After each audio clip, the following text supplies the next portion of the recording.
Po, ang lakas ng ulan. Ayan po. Ayan na yung bagyo.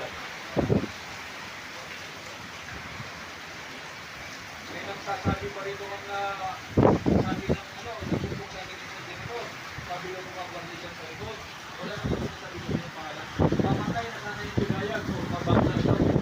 Pero yung sama ng loob, yung galit ng tao sa kanya. Opo.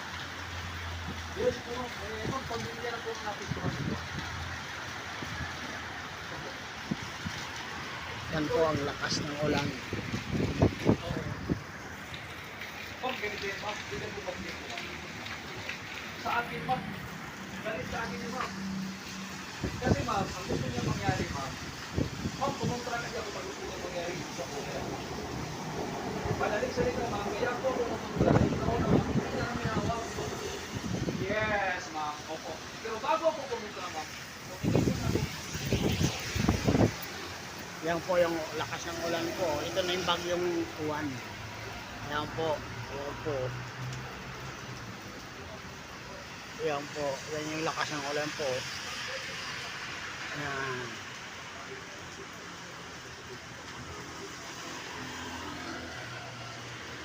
Lakas ng ulan. At saka hangin. Lakas ng hangin po.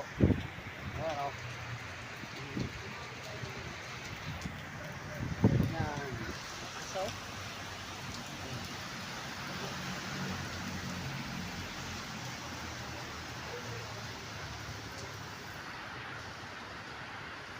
tingnan nyo po, ang lakas ng ulan, no? Ang hangin, no?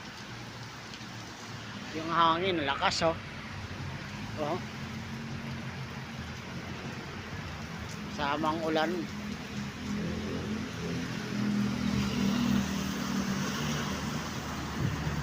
Pero may biyahe pa rin, no? Kunti-kunti lang. Yan na siya, oh. Lakas, oh. Oo. Ano? Lakas, oh. Biyahe pa rin papuntang Divisoria.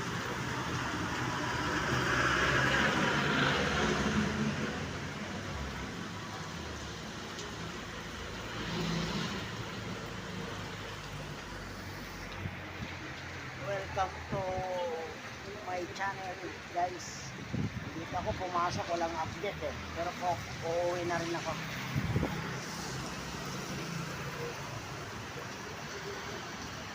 Ayan, yun o, tumutuklap o. Tumutuklap yung ano. Yung LRT, may biyahe pa rin yung LRT o.